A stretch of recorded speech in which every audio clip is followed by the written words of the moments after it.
Hello, guys, and welcome to Xeneta Newsroom on this March 3rd. This is where you get your weekly dose of container shipping market insights. I am Peter Sand, Chief Analyst at Xeneta.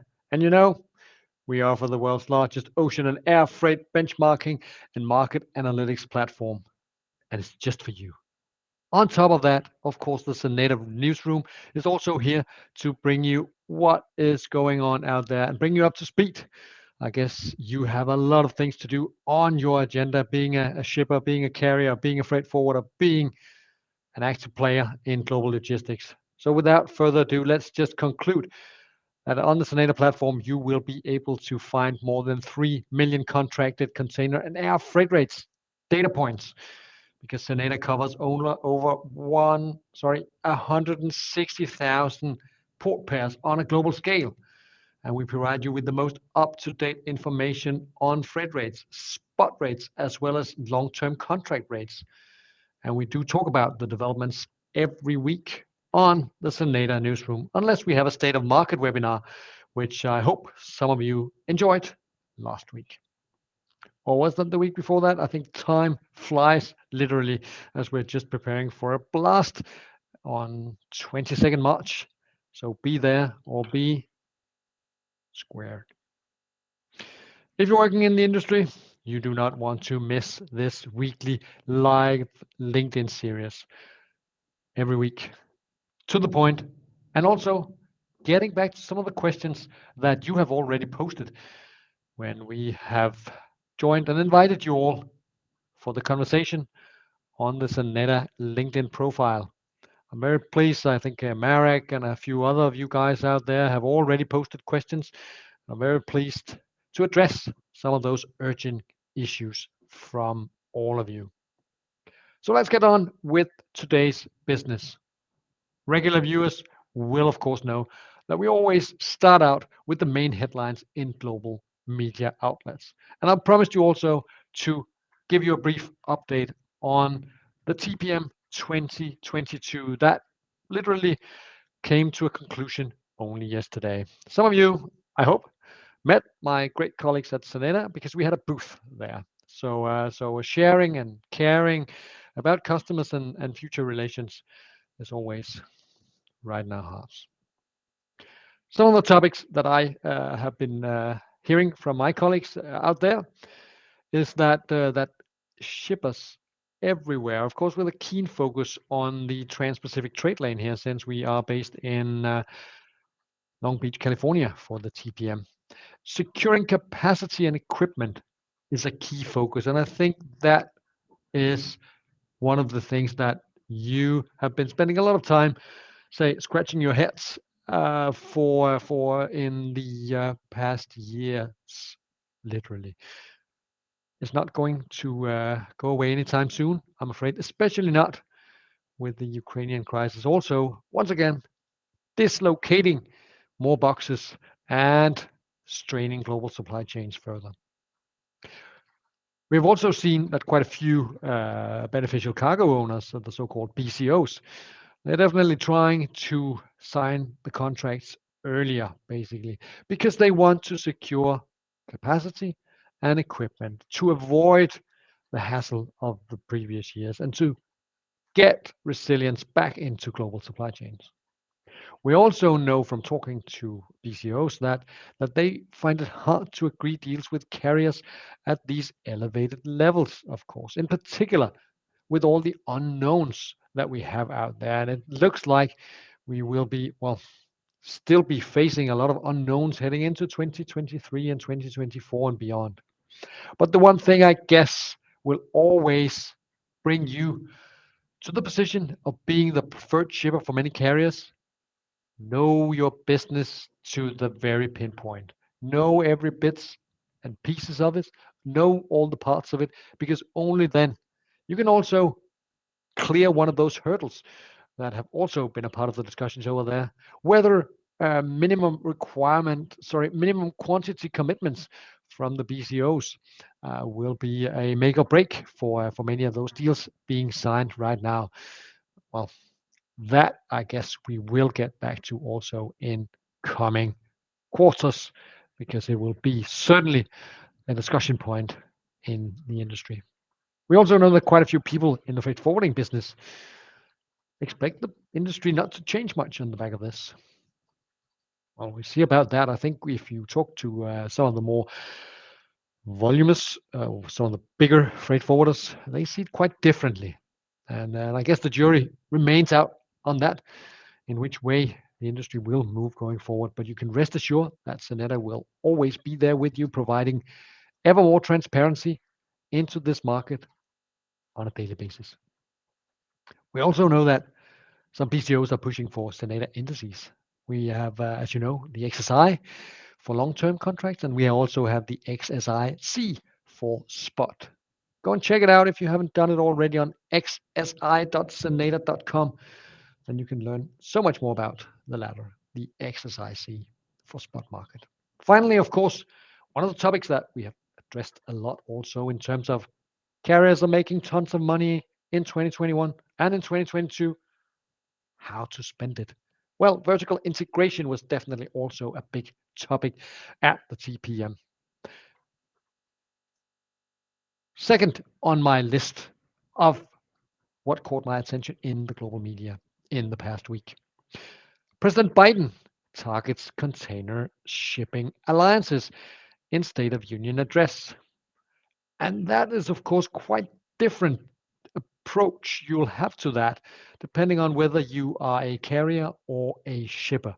But let's just dwell for a moment to literally learn more about what did he actually say when he, on March 1st, announced new initiatives that will ramp up the regulatory oversight of the container shipping industry, of course, from an American perspective, calling it, well, a contributor. And this is President Biden calling the container shipping industry a contributor to consumer price inflation through the use of capacity sharing alliances among the major shareholders. Quote, during the pandemic, these foreign-owned companies raised prices by as much as 1,000% and made record profits. Tonight, I'm announcing a crackdown on those companies overcharging American businesses and consumers. Unquote. Whew. I think it's fair to say that this is still very early days, and we are absolutely certain that when it comes to US, that's where carriers are facing the most significant regulatory risks. Even though they were all cleared of collusion last year when being scrutinized by the relevant competition authorities also in the US, it seems as if the very powerful lobby unions in the US, especially those that export goods out of the US also, have been successful in getting into the White House. So much more on that. It seems clear to me, at least, that the ambitions to handle inflation and ease the pain by American shippers also, mostly during the past 2 years of crisis. I think we have, well, I think some of you following me on the LinkedIn profile have also seen a research paper being put out on the freight rates and the inflation. How much is actually to be blamed on freight rates? Without doubt, the world shippers have never paid more for transportation of goods globally, but it's not necessarily a huge contributor to inflation. That's so many other different aspects of the economic recovery, of the stimulus provided to leave the economy or the damage to the economy behind from COVID and so on. So let's see more about that. I'm sure we will get back to this in Xeneta Newsroom also in coming years. Third, what's on everybody's mind right now? The Ukraine crisis and its impact on container shipping. I think it's a moving target, to be honest, just to follow what's going on the ground in Ukraine right now. That is not my main focus today. I'm trying to sketch for you what kind of risks you should be aware of and what kind of aspects of this crisis that you need to be aware of. Firstly, of course, stay clear of sanctions. Secondly, if you are in doubt, get in touch with your insurance company, call your agent, call your freight forwarder, call your carrier, because you may operate or you may have your container carried in an alliance by a carrier that is now not calling Russian ports anymore. Four of the major carriers, MSC, Maersk, CMA, CGM, and ONE, have decided not to call Russian ports. But if you go with a carrier like HMM or Costco, you can still call those Russian ports. But just be aware that, of course, there are elevated risks. There are, of course, also elevated prices, because when calling some of those ports, you may enter into high risk areas as set by the Joint War Committee. That means much higher costs of shipping going forward. Will that impact inflation? Well, not in the US, but at least to some extent, making it more expensive is, of course, negative. Will you be able to go on with your business as usual? Well, to a certain extent, unless, of course, you are one of the shippers with cargo on board a ship that was supposed to be a part or en route for either Novorossiysk in the Black Sea or heading towards St. Petersburg, because those main ports of entry into Russia is definitely seeing a huge impact from the sanctions that are biting the industry left, right, and center right now. In short, what does this mean? Well, the global logistics just got a little bit more difficult to handle than the critical situation already suggests. Battling COVID, battling Ever Given, battling the equipment shortage, you name it, it just got a little bit more difficult. How long will it take before things start to get better? I think in terms of logistics right now, avoiding and omitting port calls will of course disrupt some of the schedules that those ships are operating. Instead of calling the planned ports, they may be calling Piraeus, Constanza, Suez Canal port for discharging of the boxes that was supposed to end up in Black Sea area. For boxes going into Baltic Sea, going into St. Petersburg, they are likely just to sit off the docks in Hamburg, making it more difficult for the port of Hamburg to handle the flow of containers also. And I mean, we know Hamburg have been struggling with congestion over the past couple of months and basically quarters, moving cargo to Bremerhaven and Antwerp, which then subsequently also got congested.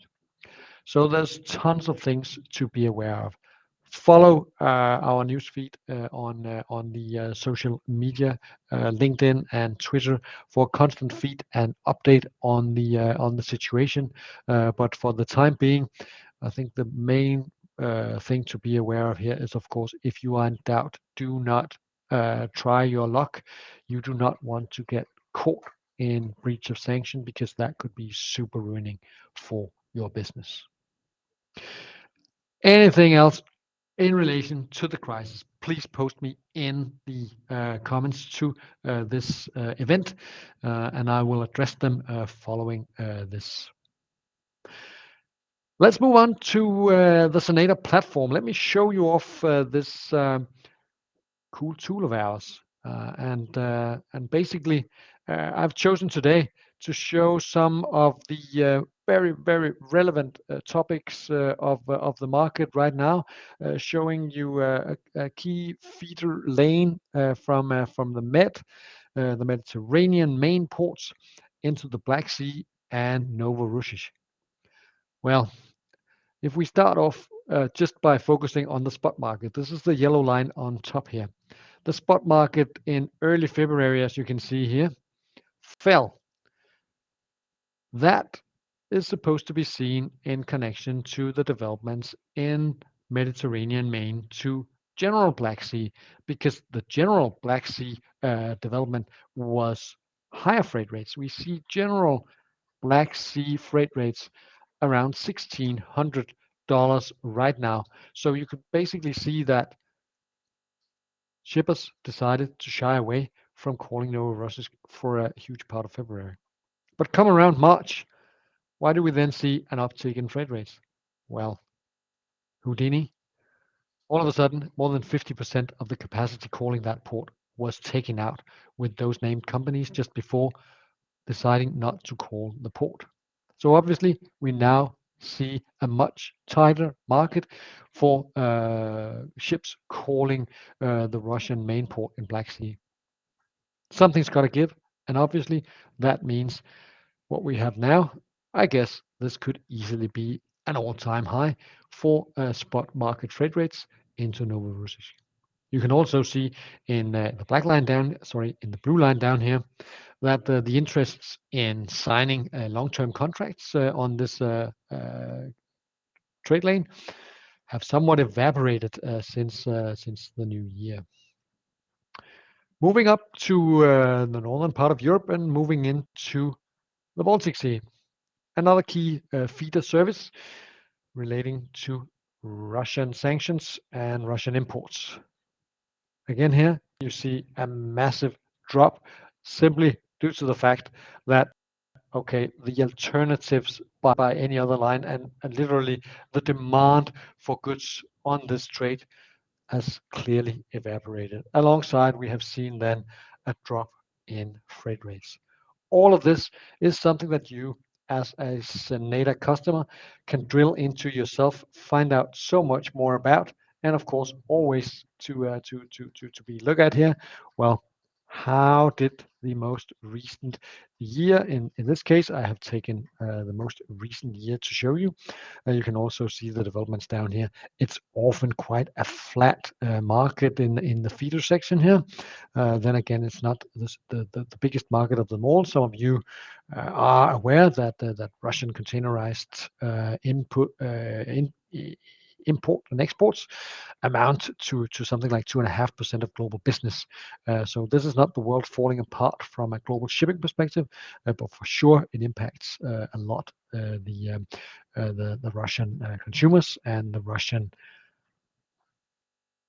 industries.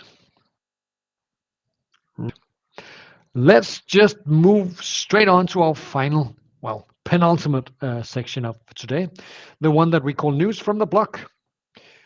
I shall give to you the news from the block yesterday only, again, of course, with the keen focus and, oops, on the right-hand side here. In case you did not check up on the state of the market, ocean freight rates, just watch it now. It's readily available for you at any given time. But let me just click that off and enjoy this graph. You can see a clearly trend here. This is long-term contracts for Far East into US. On the left-hand side, you have the West Coast, and on the right-hand side, you have the East Coast. As you can see, it's not only higher freight rates, which is at the center stage here, but certainly also the range at which contracts are signed. Obviously, this illustrates also some of the topical points from the debates in Long Beach earlier this week. I mean, it's tricky to sign right now in a super high market for much more than a quarter ahead or perhaps a year ahead if you really want to make sure that you get the capacity and the equipment you need.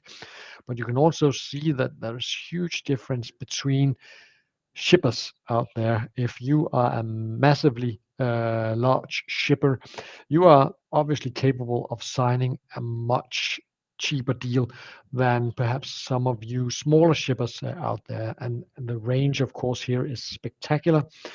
This is basically from a range of $3,000 up all the way to more than $12,000 for the US West Coast.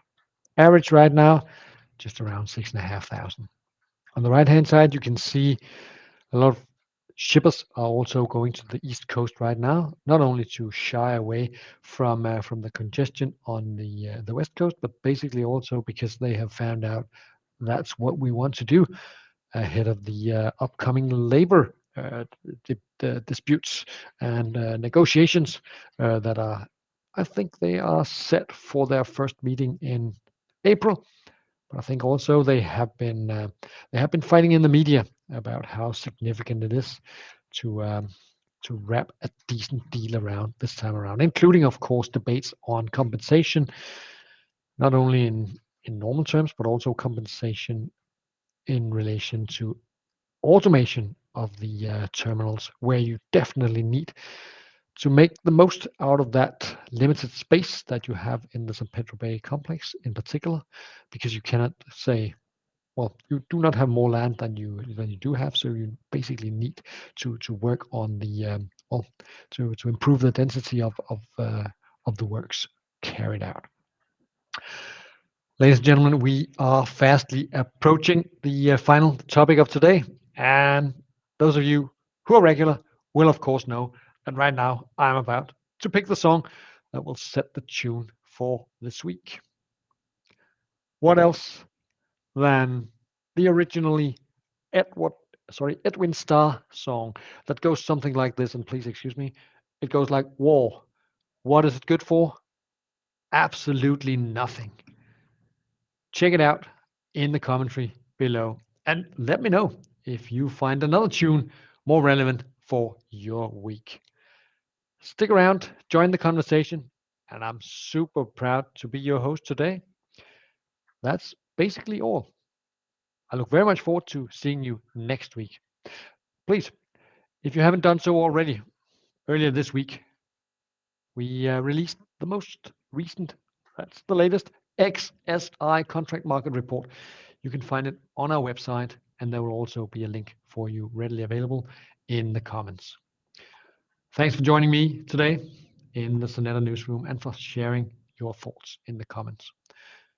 In case you're watching this episode as a recording and have any questions, add them in the comments too, and we will get back to you. If you want to know how Xeneta can help you procure freight like a pro, check it out at xeneta.com. Get in touch. We are so eager to talk to you. This is Xeneta Newsroom, and I'm Peter Sand, signing off. Stay safe and looking forward to meeting you again next week. Take care.